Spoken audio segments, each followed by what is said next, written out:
Good morning. We'll try to finish up here on Alpha and Bays. And we got up to Omer Abelazar, which is 1, 2, 3, 4, 5 lines up before the end of the page. Kol Adam Sheish Bo Chanufa, Afilu Ubrin Shebimei Ima Makalin also.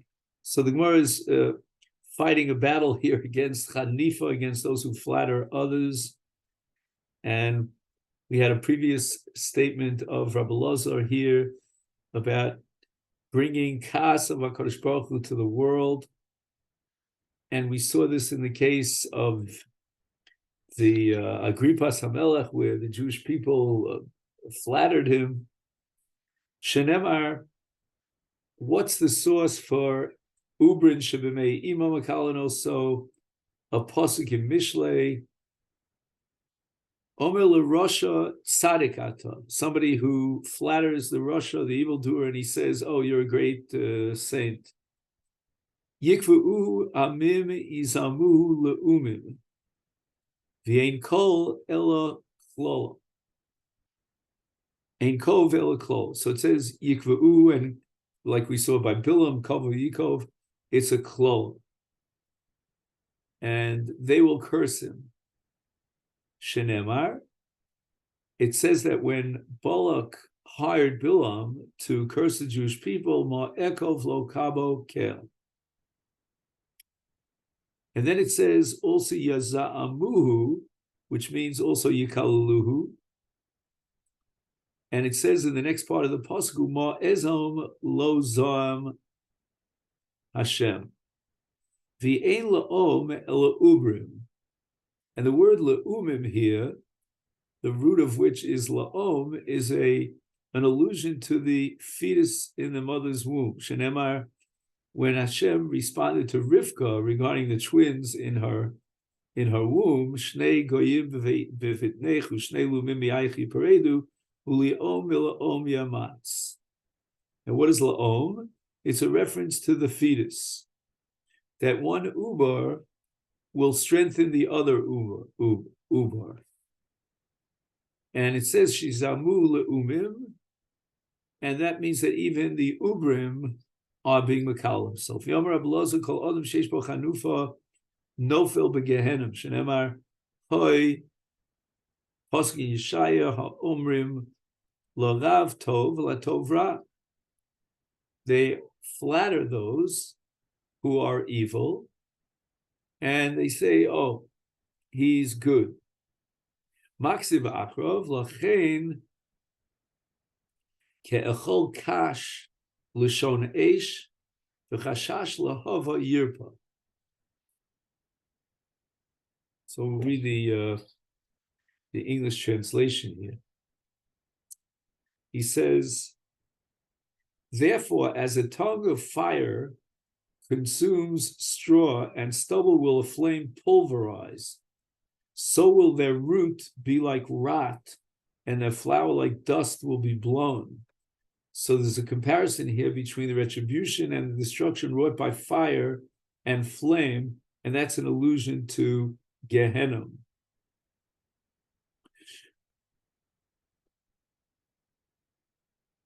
The Omar Abelazar, furthermore, he'll eventually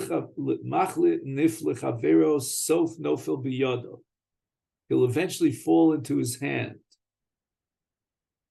Or to his sons, the hands of his sons. To his grandsons. Shenemar vayomer Yirmiyah lechananya or el Chananya, Amen. Kein yas Hashem yokim Hashem es dvarecha. So Yirmiyahu, the Navi, said to Hananiah, Amen. So may Hashem do, may Hashem fulfill your words that you have prophesied, to return the clay Hamigdash and the entire Golus from Bavel to its original place. When Hananiah ben Azar, who was a false prophet, prophesied that after the exile of Yechaniah, Koamar Hashem Svakosel Ke Yisrael Imar Shavarti es ol melech Bavel, b'od shnatayim yomim ani meshiv es hamoko el hamokom hazeh, es kol klei beis Hashem shalokach Nebuchadnezzar melech Bavel ben hamokom hazeh, vayvi'eim Bavel, ves Yechonya ben Yoyakim melech Yehuda ves kol golus Yehuda aboim b'Bavela ani meshiv el hamokom hazeh Hashem ki eshbar es ol melech Bavel. So this was the false prophecy of Hanani ben Azar. And regarding that prophecy, Yirmiyah declares that Amen, so may Hashem fulfill your will, fulfill your words, and you prophesize that the Klei HaMikdash will be returned to the Mikdash, and all of the exile will be returned to its original place. Now, immediately, Yirmiyahu should have responded by saying, this is Sheker, but rather he turned it into a lashon of tefillah, praying that the words of this false prophet, Hananiah, should come to fruition. And therefore, this is what you call Hanifa. And as a result, Yirmiyah was nitfas bidei ben beno. And how do we know this? Ksiv, and here we turn to today's daf, Mem Beis, when they went out of Yerushalayim to go to Eretz Binyamin and to divide up the inheritance there.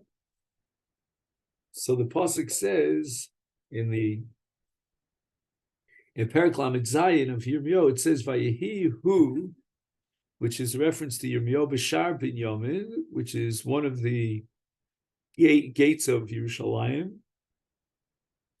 V'sham, who is standing there? Baal Pkidas.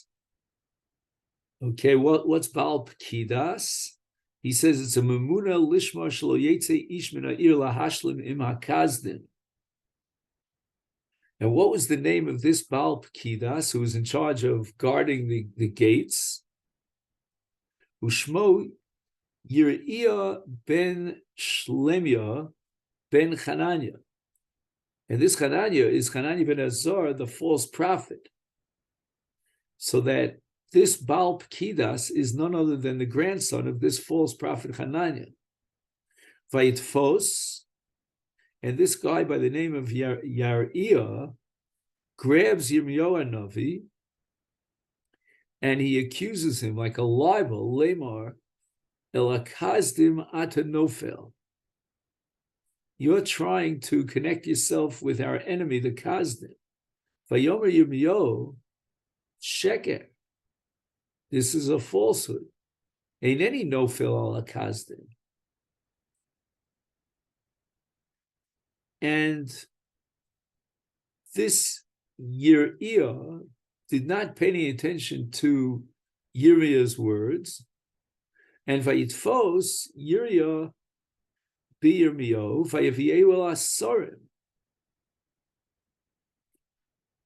And he brings him to the officers.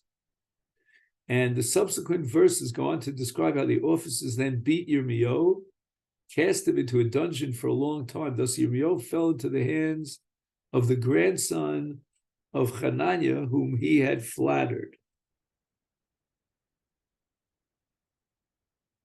The Yom Rabbi Lazar kol eda sheyesh b'chanufa meusa kinida. Okay, so we're talking about a community that has in it flattery is repulsive like a nida. Here, the word repulsiveness really means, says the Maharsha, keeping one's distance. Shenemar ki adas,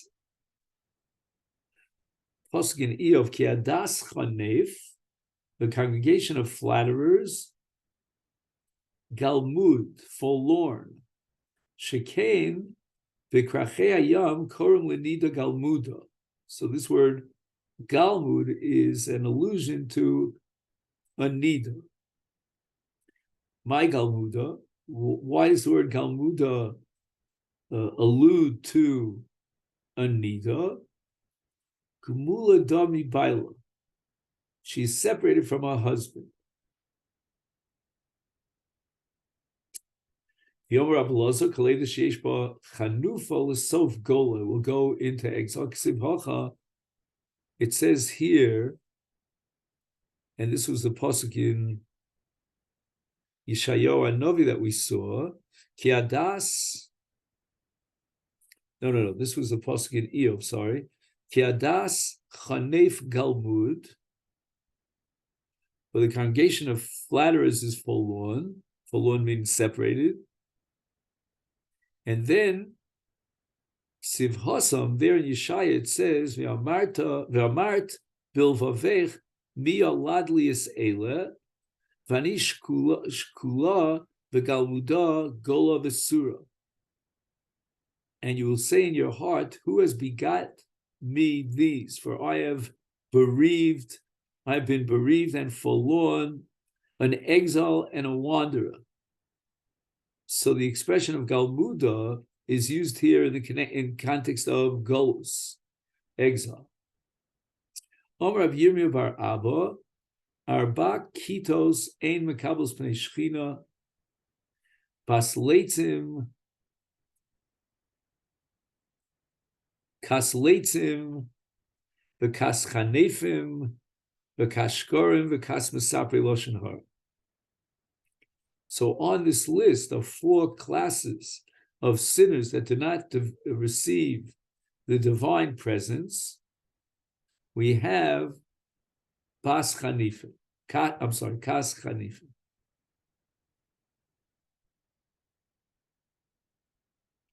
He says that the 4 classes of people enumerated here have one thing in common: the misuse of speech.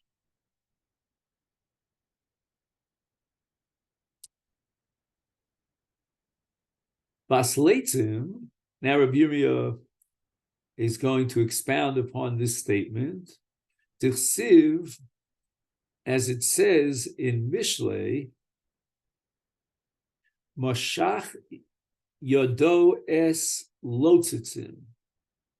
He with a capital H, withdrew his hand from scoffers, Lotzitzim.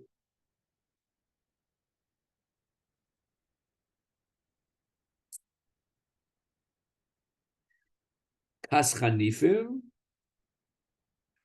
right? They don't receive the Pnei Shechina. D'chsiv ki lo lefanov chanef yovo. Pasuk in Eov, for before him no flatterer shall come. Kas Shkorim, they also will not receive the Shechina. D'chsiv, a pasuk in Tehillim, Dover Shkorim lo yikon keneged einai.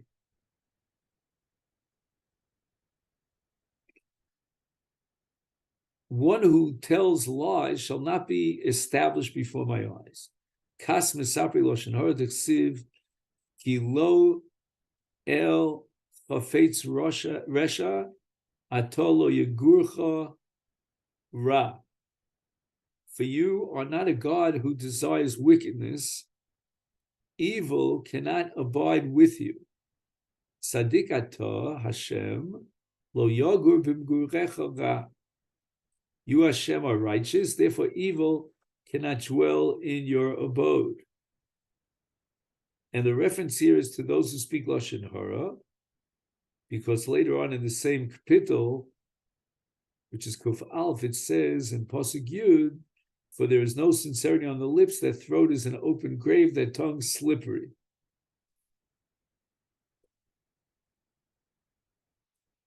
Just 1 second. This is Tillim Perak Hey, Kapitel Hey. Is there anything else here? All right. So Hadran Alecha Eli Namor, and now we start the Perak Mashuach Milchama. Mashuach Milchama is the Kohen that was appointed to speak in front of the nation as they went out to battle. We'll see exactly where he spoke to them. And he gave them warnings about violations, and he also gave them chizuk and strength that God will be with them. The Gemara is going to derive this from Xer Shava to Ma'amad Har Sinai, that the Kohen would address the people of Israel in Lashon Kodesh and Emar V'Hoyav Kekarvachem El Milchama V'Nigash HaKohen V'Diber L'Sa'am. I mean, again, there's nothing in that pasuk that indicates clearly he spoke in Lashon Kodesh, but we'll have a comparison to the Dibur of Moshe at Har Sinai. Now, who is this person about whom the Torah says V'Nigash HaKohen? Who is this Kohen? And the Mishnah establishes Zeh Kohen Mashuach Milchama. This is a special Kohen that was appointed to, and he had Mashiach B'Shem Avishcha to speak to the people and address them before they went out to battle. And when it says V'Diber La'am, it's B'Lashon Kodesh.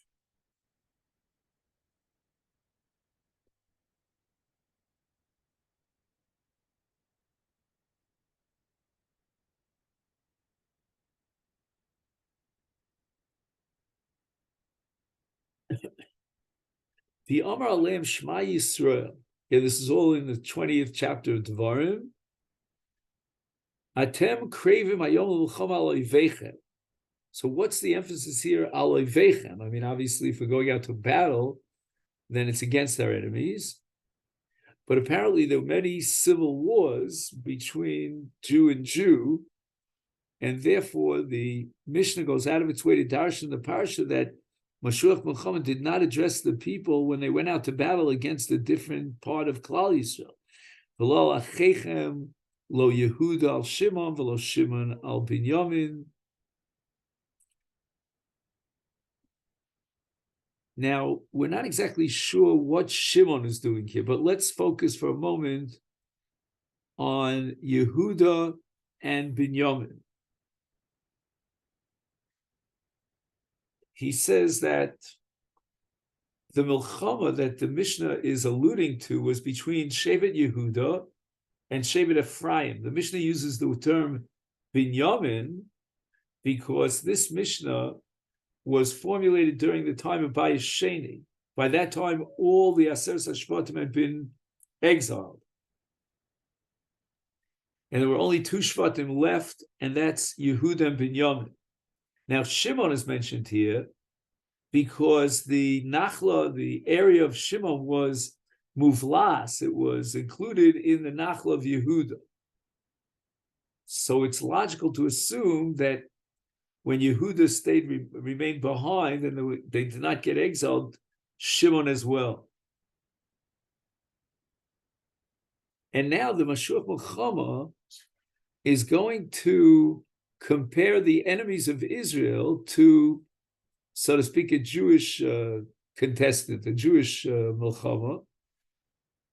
Sha'al she'im tiplu biyadam, if chas v'shalom you fall captive to the Jewish soldiers in a civil war, yirachmu aleichem, they will have compassion on you.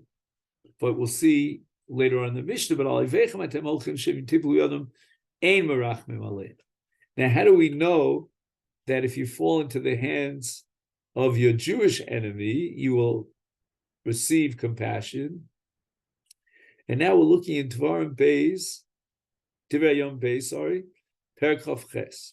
Vayakumu anoshim asher nikvu b'shemos v'yachziku b'shivya v'chol marumeihem hilbishu min hashol v'alibishum v'yanilum v'yachilum v'yashkum v'yisuchum v'yanalum b'chamorim l'chol kosher v'yavium Yerecho ish ha'ir ha'tmorim eitzel acheim v'yashuvu shoma.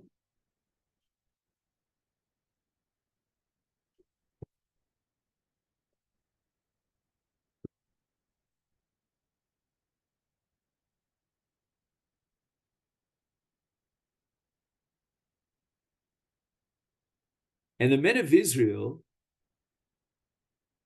who have been mentioned by name, arose, and they took captives from Judea, and all that were naked among them, they clothed they clothed from the spoil. They clothed them and they shod them and they gave them food and drink. They anointed them. They mounted on donkeys those who stumbled. They brought them to Jericho, the city of palms, to their brethren. And the men of Israel returned to Samaria. In other words, they were compassionate towards their opponents. So this occurred after Pekach ben Remaliahu, the king of Israel, defeated the army of Achaz, who was the king of Yehuda. So it's the king of Israel defeating the king of Yehuda. And 120,000 Judean men were killed. He captured 200,000 women and children. When the victorious army brought the captives to Samaria, the capital city of Israel, the prophet Oded admonished them. He said, behold, it was only in God's wrath at Yehuda that he gave them into your hands. And you smote them, and now you will enslave them? Return the captives. And the men of Israel heeded Oded, and they showed kindness towards the captives. And as we said before, but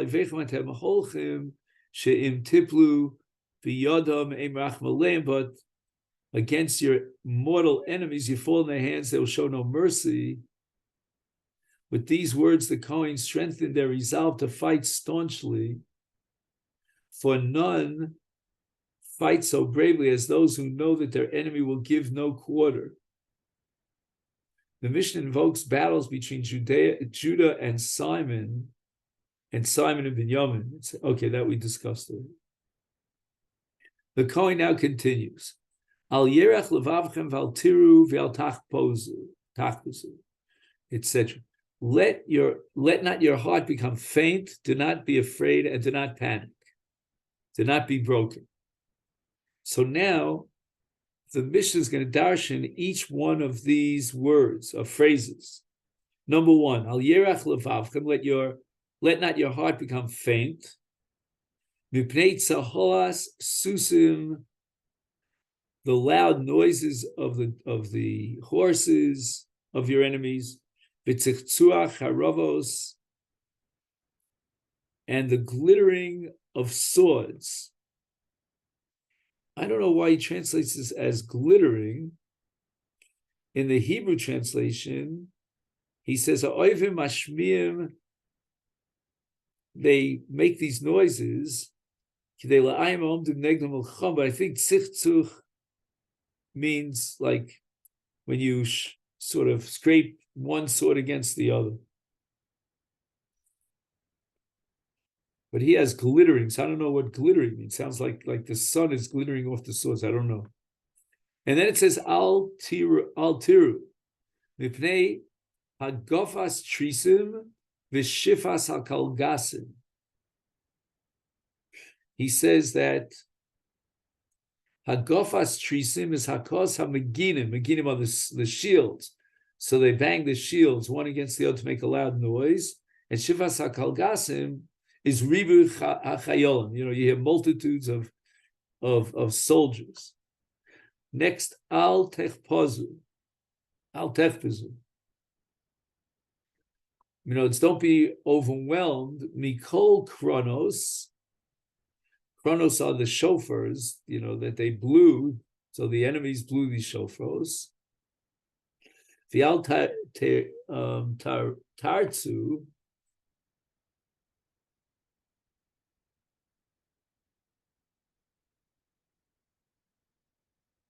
Which literally means to not be broken, I guess broken up emotionally. Mipnei kol tzvachos, the loud sound of the enemy's shouts.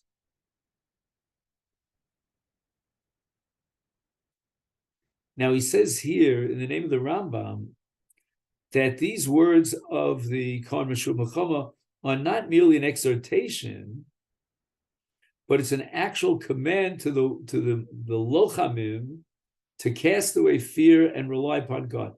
Each warrior must dispel thoughts of home, family, possessions, focus entirely on the mitzvah of milchama.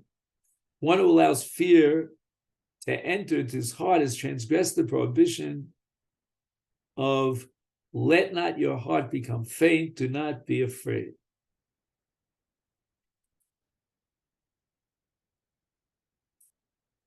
Then the Kohen says, Ki Hashem Elokeichem ha'olechem lachem, lilachem lachem v'oivechem l'oshiaschem.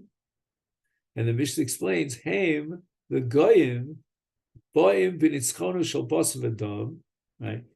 They can't come with the strength that they could defeat us because physically they are so strong.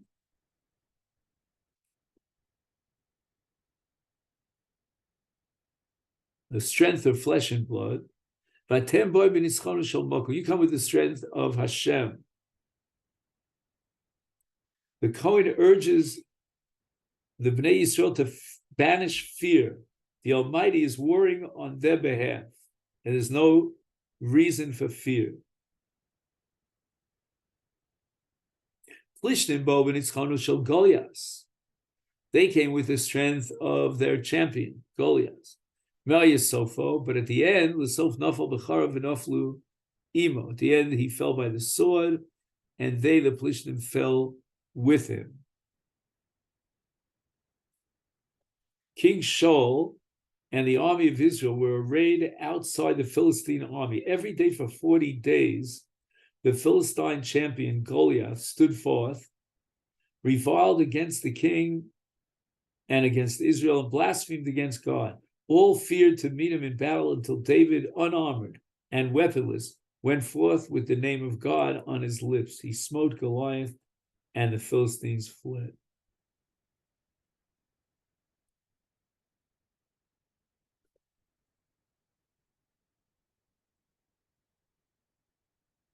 Bnei Ammon bo b'nitzchonu shel Shovach. Shovach was apparently a great, strong warrior. And what happened was that during the reign of David HaMelech, Bnei Ammon enlisted the aid of Hadarezer, the king of Aram, to fight against Israel. The leader of this army was the mighty warrior Shovach. When the armies met, David HaMelech slew Shovach and routed the army of Aram. All this is in Shmuel Beis, Perek Yud. Ma'ay is Sofo, Sof nafal b'char v'naflu im. V'atem, iatem came. Hashem Elokeichem ha'olechem lachem, lilachem lachem. And what does Hashem here mean? It's Zeh Machna Ha'oron.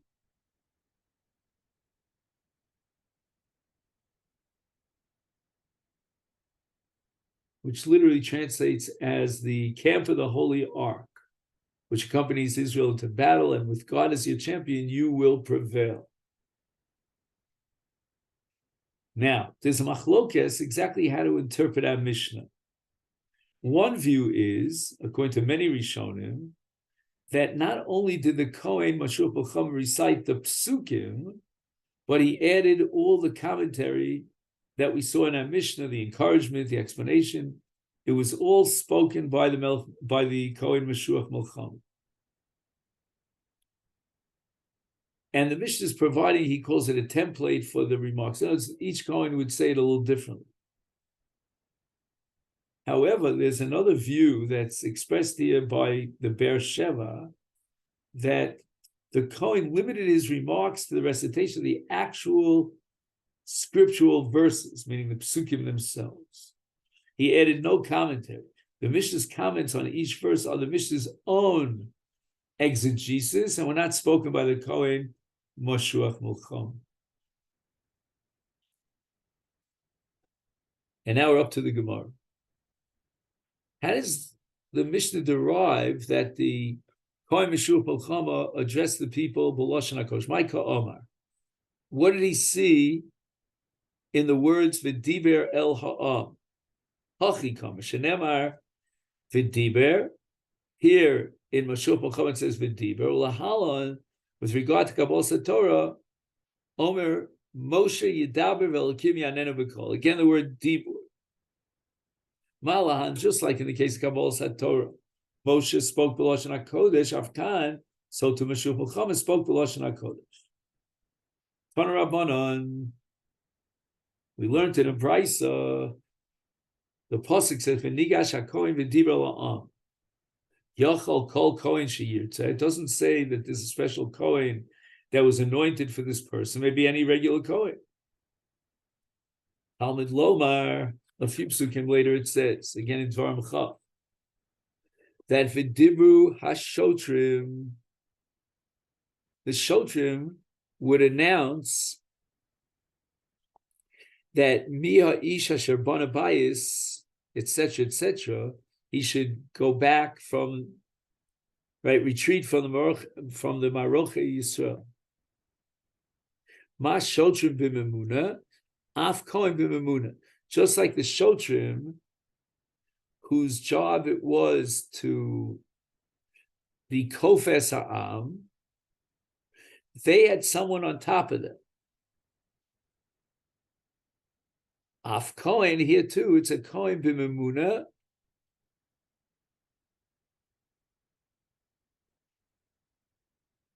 So again, shotrim is b'memuna, right? The shotrim were appointed for their tafkid. So v'ema kohen gadol. Okay, you're talking about a special kohen who's memuna. He was appointed for this purpose, but maybe it's the kohen gadol. Do you the shoter? Mashot shesh memuna al gabav. So the shoter has on top of him a shofet.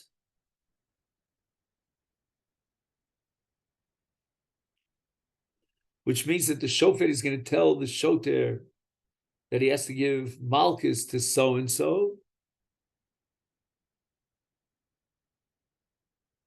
And the shoter is subordinate to his superior, which is the shofet. Af Kohen, the Kohen who speaks to the people, it's got to be a Kohen who, like the shoter, is someone who's on top of him. Sheyesh memuna al gabav. And who is the memuna al gabav? That's going to be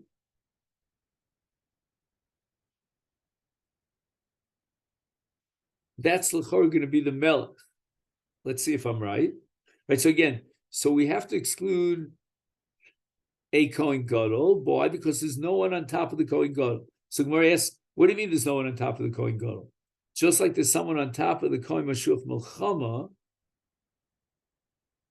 which I'm not sure if that's the kohen gadol or that's the melech. Anyway, kohen gadol namia ika melech al gaba. He's also subordinate to the melech. So he would fit this profile of Mashoter. And the Gemara says, Bavudasa Kamar. We're looking for someone who's in charge of him, who's superior to him in the Avodah. So as far as the Kohen Gadol is concerned, even though the Melech is his superior, but the Melech doesn't have a minui as far as Avodas HaKohen is concerned. A Melech is not allowed to do the Avodah. He's not a Kohen. And therefore, the Kohen Gadol is not the Kohen Mashua.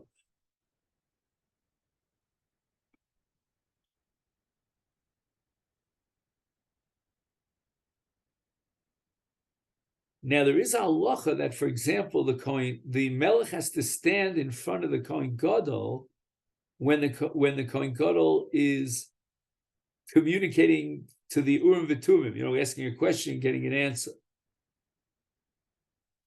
But in general,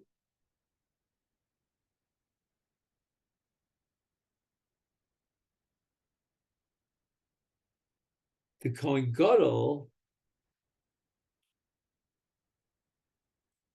see that I'm trying to figure out the relationship between the Melech and the Kohen Gadol here. The Gemara says that the Kohen Gadol, Ika Melech, so he has to answer up to the king. And he writes this, Kohen Gadol Kafuf L'Maroso. He's subordinate to his authority, to the authority of the Melech.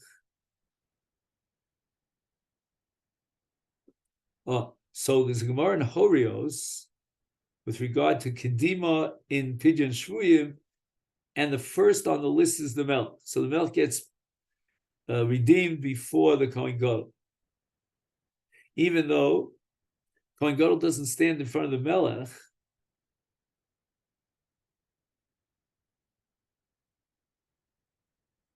on the contrary, the Rambam writes in Perek Beis Milchus Malachim that the Melech has to stand in front of the Kohen Gadol. But nevertheless, there is a mitzvah on the Kohen Gadol to be mechabe the Melech and to stand in front of the Melech.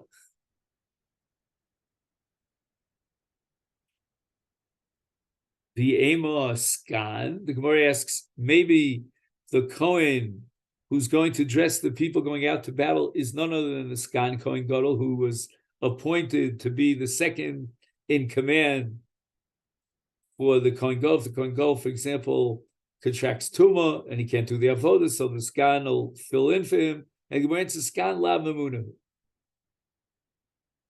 As far as responsibility is concerned, the status of the Skan is identical to all the Kohanim. The Sanya, we went to the Brisa, Amar Reb Chanina, Skan Kohanim, interesting. Lama, I should say. Lema Sgan Memuna. What is the special responsibility of and status of the Skan Kohen Gadol? Shem Era Bo Psul Kohen Gadol Nichlas V'Shamish Tachtov. Only in a situation where the Kohen Gadol contracts Tumah, then the Skan replaces it. But as long as there was no Tumah, the Skan has no minui for any tafkid. So the Mefarshim asked the following question in Sanhedrin Yutes. It says the Skan was a Mamuna, and he had certain responsibilities.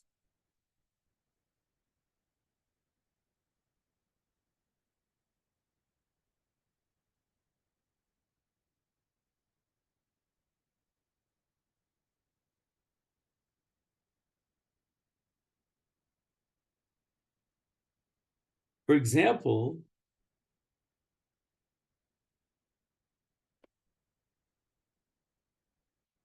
when the Kohen Gadol would be part of the line of Nichum Avelim after the burial, then immediately on his right was the Skan Kohen Gadol. In other words, he occupied a position of prominence. So Tosas answers that it was the kind of like the grassroots initiative of the regular rank and file Kohanim to give a special status to the Skan, but the Torah doesn't give him any meaning at all. The Amar Aleim Shema Yisrael, Maishno, why does the Kohen Amashur Melchama mention Shema Yisrael? Amar Rabbi Yochanan Mishum Rabbi Shimon Bar Yochai, this is a remez. Amar Lema Kodesh Baruch Hu Yisrael Afilu Lo Kiyamtem Elo Kriyat Shema Shel Shachris V'Yarvis. That single mitzvah of Kriyat Shema, that's what you fulfilled. Iatem Nimsarim B'Yodim. That's enough of his chus to protect you against the enemy. Al yerach levavchem al tiro ton rabbanim pamayim midaber iman. Twice the Kohen Gadol addressed the people that went out to battle. Pam achas, the first time, basfar, before they went out to battle, they were gathered together within the border of Israel, on the border, about to go out to Milchama. Upam achas b'Milchama, during the battle itself.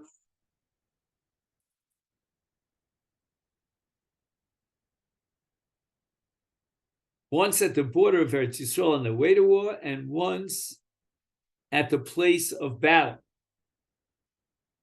So in other words, I guess they crossed into enemy territory, and they were about to attack. And at that point, the Kohen Mashur Pelcham addressed the people a second time.